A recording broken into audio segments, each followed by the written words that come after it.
فاضل على الحلو خطوه، فاضل على الحلو خطوه. فالنهارده بعد غياب 50 سنه توصل لنهائي البطوله، وده على ملعبك.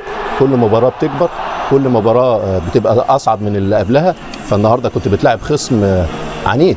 يمكن هذه المباريات كابتن اللي تحتار فيها من هو افضل لاعب، صح، عيناوي ولا مزراوي ولا حكيمي ولا مين؟ كثير من النجوم في هذه المباراه. بس اديها لبونو، مدرسه. ده تصدي النهارده، شفنا تصدي غريب في ضربه الجزاء. صحيح، تصدي حارس مرمى يمشي على الخط وياخد الكره ويشيلها كده في ضربه الجزاء. لا، حركه الضفدع.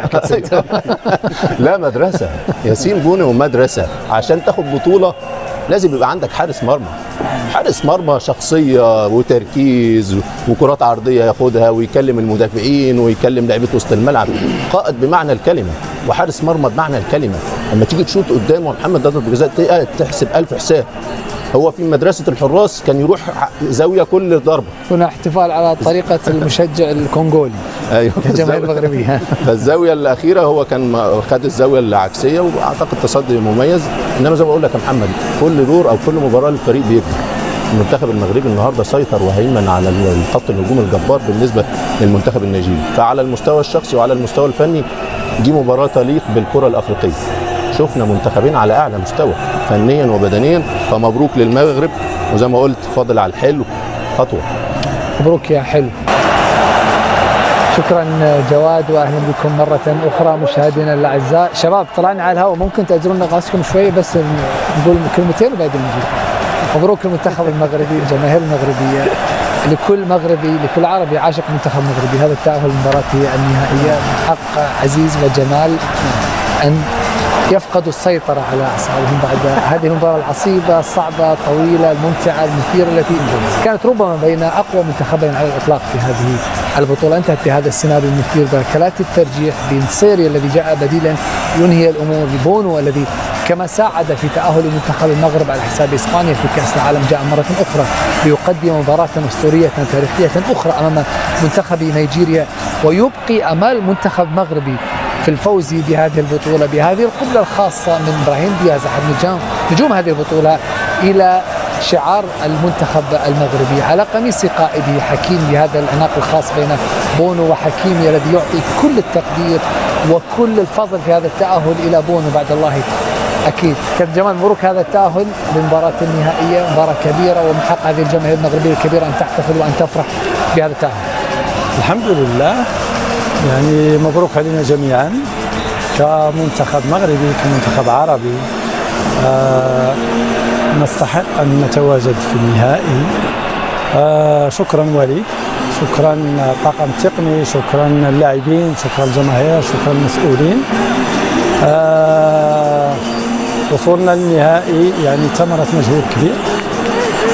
الآن وصلنا للنهائي، إن شاء الله نتوج به. المباراة ما تكونش سهلة. إلى حين النهائي يعني من حقنا أننا نحتفل وأننا نفرح بهذا الإنجاز هذا.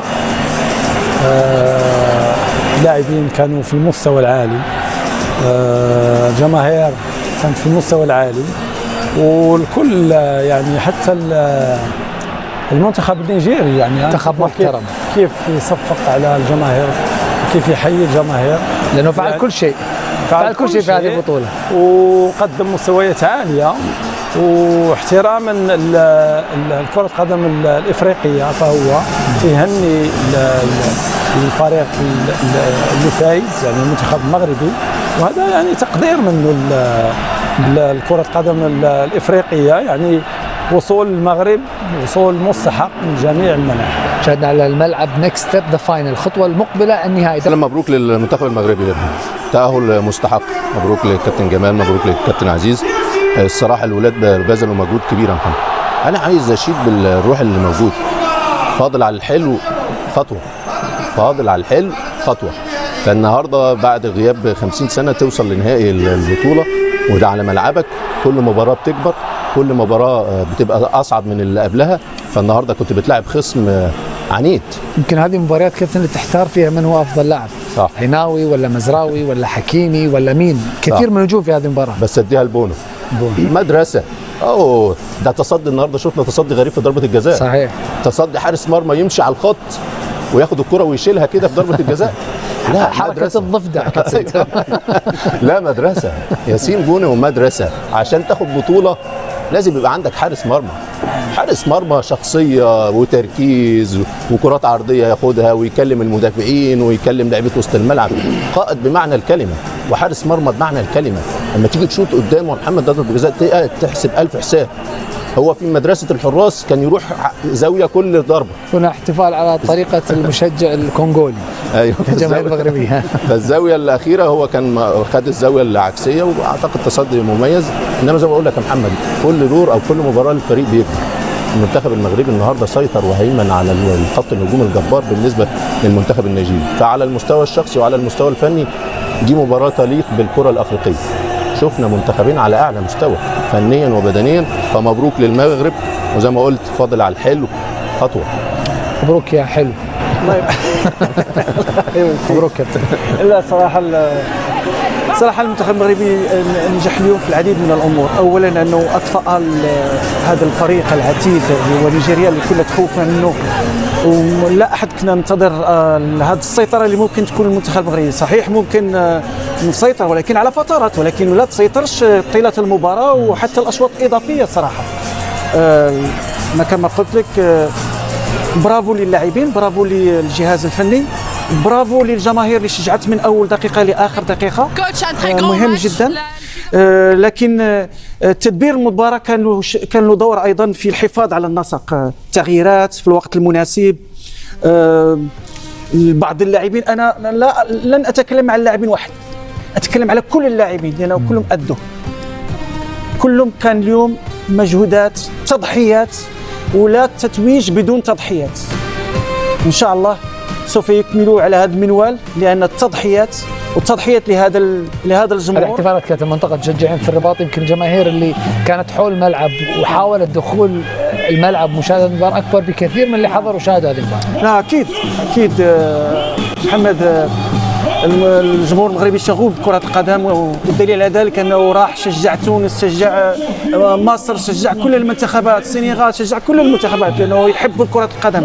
ومحمد تكلم على شيء مهم جدا، يعني وصول المغرب للمباراة النهائية هو تتويج نجاح هذه البطولة تنظيميا. أكيد هذه هي الصورة أنه هو احتفال من البداية إلى النهاية، عرس رياضي. وأظن بأن المستوى العالي الفني اللي ظهرت به هذه البطولة صحيح شيء خرافي صراحة. هكذا إذا نتابع معكم مشاهدينا الأعزاء احتفالات الجماهير المغربية في العاصمة الفرنسية باريس في منطقة المشجعين. شاهدنا قبل ذلك احتفالات المشجعين كذلك في العاصمة المغربية الرباط، وأيضا شاهدنا احتفالات كبيرة بدأت ملعب المباراة مولاي عبد الله مع هذا التأهل التاريخي المنتخبي المغربي للمباراة النهائية، الموقع التي غاب عن المغاربة لنحو 21 سنة. دعونا ننتقل مباشرة إلى ملعب المباراة لنحتفل معكم بمن ذهب إلى تغطية هذه المباراة ليشاهد هذه الملحمة التاريخية مع قائد هذا الفريق الكبير، مع السيد رقراقي إلى جانب مفيدي جي إن سبورتس هناك في ملعب المباراة.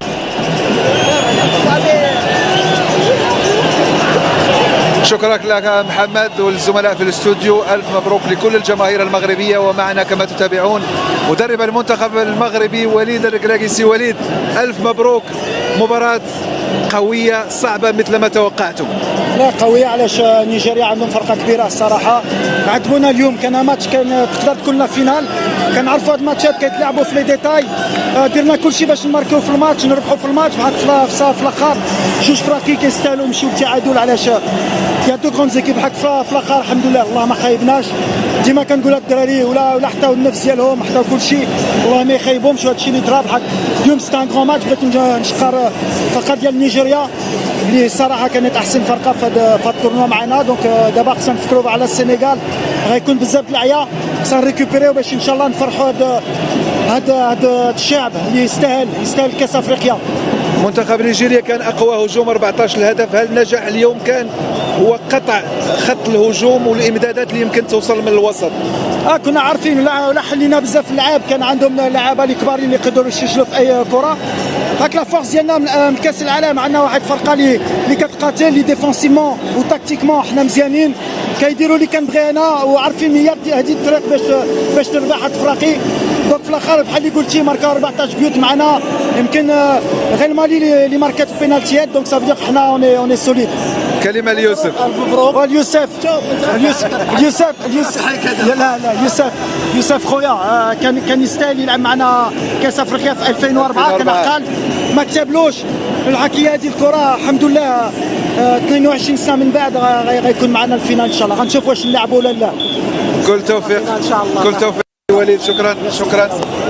مباراة كبيرة، المنتخب المغربي ضمن مكانه في المباراة النهائية، وضمن أيضا جزءا من حب كبير لهذه الجماهير التي تريد اللقب أن يبقى في المغرب. مباراة قوية كابتن. أول شيء مبروك لهذا الجمهور الحاضر صراحة، اللي كان تيساهل هذا الفوز هذا وتيساهل التأهل لهذه النهاية. هذا مباراة كبيرة اليوم، فريق صعب، مباراة صعبة جدا، ما شاهدناش، ما كانش هناك أخطاء، فريقين لعبون الكرة يعني على أعلى مستوى.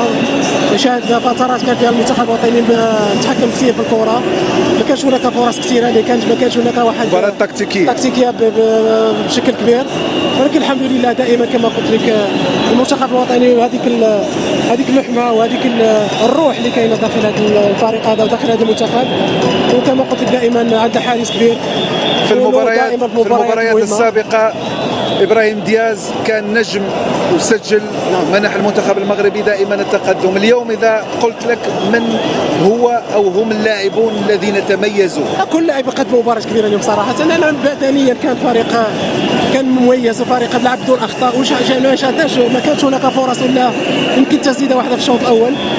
كان هناك عزل لكل المهاجمين، ما شاهدنا لا لقمان لا أكور لا حتى يوسيمان. نجاح كبير على المستوى المنظومه الدفاعيه بشكل كبير، وهذه قوه المنتخب. ما استشرعنا الا هدف واحد فقط طيله هذه البطوله الى لغايه الان. نجاح كبير كما قلت لك على المستوى التكتيكي لوليد يعرف كيف يتعامل مع المباريات الكبيره. وكما قلت لك العيون اليوم قدم مباراه كبيره، لانه كان احد الابطال هذه المباراه، خصوصا من ناحيه تسديدات الكره، ودائما التغطيه اللي كانت على الجانبين، الجهه اليسرى والجهه اليمنى، قطع العديد من الكرات. بونو الله يعطيه الصحه، بونو اليوم هذا هو الحارس اللي دائما يعطيك ثقه ويعطي المدافعين ثقه، دائما في الاوقات المهمه والاوقات الكبيره تيكون حاضر وواجد.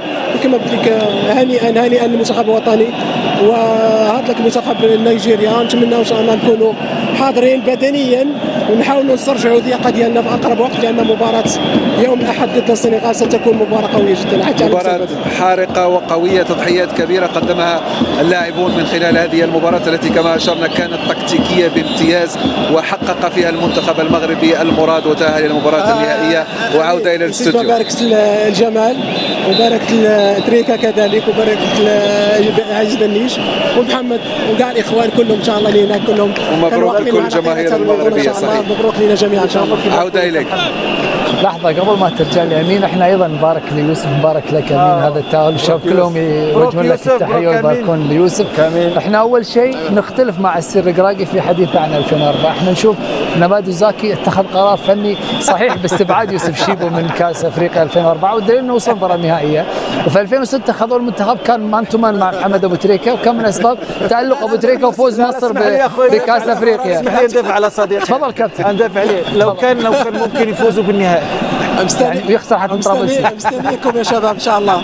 ان شاء الله باذن الله تعالى. شكرا لك كابتن يوسف، وشكرا ايضا لامين. التقي بكم لاحقا باذن الله تعالى في هذه التغطيه. اما تغطيتنا فتتوقف الان مشاهدينا الاعزاء مع فاصل قصير، نعود بعده باذن الله تعالى لمواصله هذه التغطيه في هذه الامسيه، في هذه السهره الممتعه بتاهل منتخب المغرب مستضيف هذه البطوله الى نهائي كاس افريقيا. ابقوا معنا.